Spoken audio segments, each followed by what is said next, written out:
derechos laborales son los derechos que están relacionados a la actividad misma del trabajador, entre ellos el sueldo, salario, la jornada, los descansos, vacaciones, aguinaldo, prima y demás derechos laborales que van relacionados ya a la actividad propia que ejerce el trabajador en el día al día en el cual presta el trabajo a favor del empleador. En Bolivia tenemos un sistema laboral rígido o denominado rígido, en el cual tenemos una estabilidad laboral demasiado fuerte.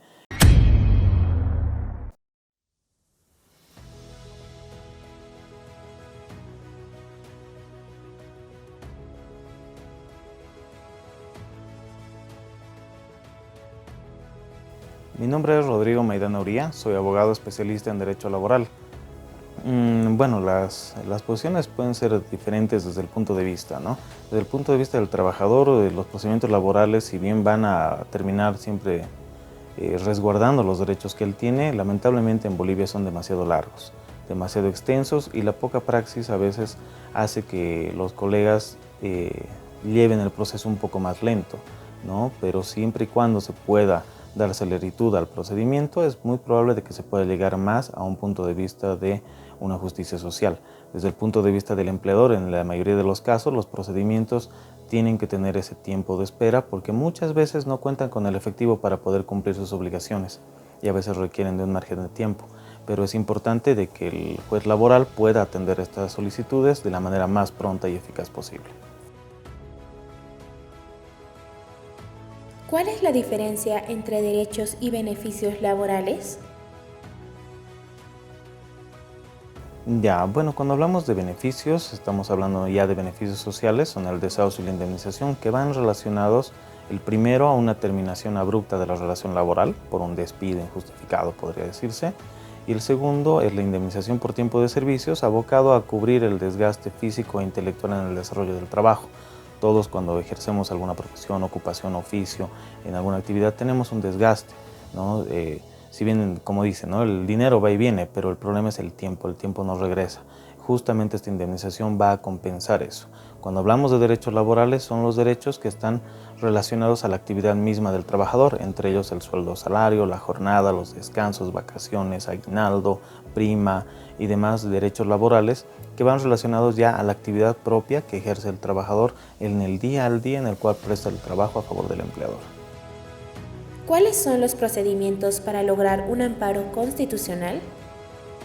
Bueno, la vía del amparo constitucional siempre debe entenderse como una medida del mayor alto nivel. Vamos a debatir ante una sala constitucional y probablemente se va a llevar en revisión ante el Tribunal Constitucional. Es por eso de que recurrir a una acción de amparo constitucional tiene varios requisitos. Uno de ellos es haber acotado todas las vías, el principio de subsidiariedad, que en materia laboral se puede abstraer en casos de maternidad. Antes se podía abstraer este principio en razón de la aplicación del Decreto Supremo 28699. Este ya ha sido derogado, esas partes pertinentes que nos llevaban a la acción de amparo por la nueva Ley de Restitución de Derechos Laborales, la Ley 1468, que ahora previene un procedimiento en teoría más rápido ante un juez laboral. Solamente si, agotada la vía de la instancia laboral, considero de que se ha transgredido un derecho constitucionalmente reconocido, puedo acudir a la vía de acción de amparo constitucional, desde luego siempre determinando de manera objetiva, clara y precisa cuál es el derecho transgredido, cuál es la autoridad o la persona particular que ha transgredido este derecho y que ha agotado todas las vías de reclamación posibles. ¿Existe alguna ley que garantice la estabilidad laboral? Sí, de hecho en Bolivia tenemos un sistema laboral rígido o denominado rígido en el cual tenemos una estabilidad laboral demasiado fuerte. Está establecido en la Constitución Política del Estado, en el artículo 48 de la Constitución y también está en varios cuerpos normativos, la misma Ley General del Trabajo, el Decreto Supremo 28699, el Decreto Supremo 0110, a la actual Ley de Restitución de Derechos Laborales, la Ley 1468, entre otros cuerpos normativos. Pero hay que hacer notar de que si bien en la vida práctica se puede aplicar la estabilidad laboral, en las más de las veces los empleadores recurren a tácticas o estrategias para poder desvincular a su personal de tal manera de que éste no puede ejercer este derecho. Entonces se ve una clara transgresión a esta estabilidad laboral que lamentablemente en la normativa, aunque se ha intentado reforzar, en la realidad la han dejado mucho más expuesta porque la normativa, al ser rígida, es demasiado fuerte con los empleadores y ellos tienen que ver otras estrategias a veces no tan formales para poder tener a su personal. ¿En qué consiste la cobertura y prestaciones que favorecen al trabajador y su familia? Ya, bueno, más que nada esto estaría vinculado al tema de seguridad social cuando ya hablamos de las prestaciones vinculadas a la familia. Cuando hablamos de seguridad social hablamos de que en Bolivia tenemos al menos el seguro social obligatorio, que se divide en dos, el régimen de corto plazo y a largo plazo. El corto plazo es fácil de entender porque son las cajas de seguridad social, los entes de seguridad social, que te brindan la atención médica tanto al trabajador como a su entorno familiar, que son los beneficiarios. Y cuando hablamos de largo plazo, estamos hablando de lo que son las rentas ya por jubilación o por invalidez, que antes eran administradas por las CFPs y actualmente ya están por empezar o ya están siendo administradas por la gestora pública de la seguridad social. ¿Cuál es el procedimiento que debería hacer un trabajador ante un despido injustificado? Ya, el trabajador tiene los primeros 3 meses para poder recurrir al Ministerio de Trabajo y poder presentar una denuncia por despido injustificado, con lo cual se va a dar apertura a un procedimiento de restitución de derechos laborales, un procedimiento en sede administrativa que en esencia debería ser más rápido, en los hechos no lo es, pero previene de que se va a dilucidar en una sola audiencia. En esa audiencia, tanto empleador como trabajador van a poder expresar cuáles son las consideraciones que tienen al respecto. El trabajador, desde luego, por qué considera que su despido es injustificado y el empleador por qué considera lo contrario. Después de eso, el inspector eleva un informe, el jefe departamental o regional del trabajo va a emitir una resolución de restitución de derechos laborales o puede determinar el rechazo de la denuncia.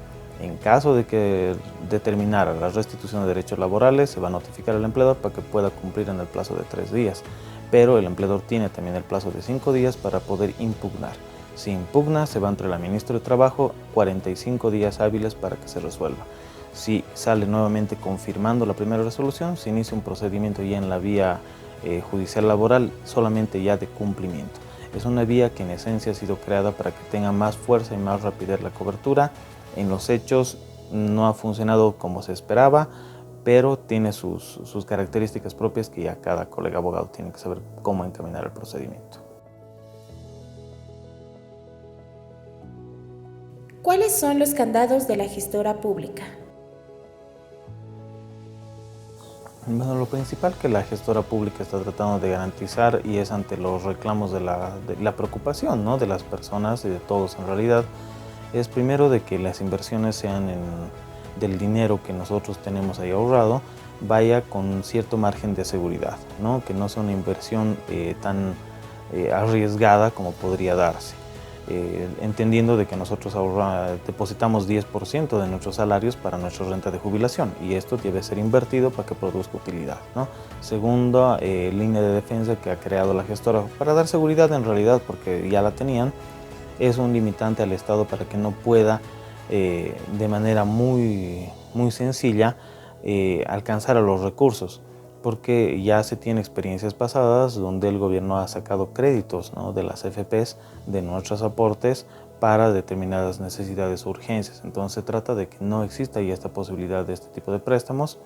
Y tercero, de que la gestora administre los recursos de tal manera de que tenga cierta liquidez y no haya un problema a futuro pensando en las generaciones de los jubilados y que no se genere una nueva generación sándwich como ha pasado en su momento, ¿no?, denominada sándwich.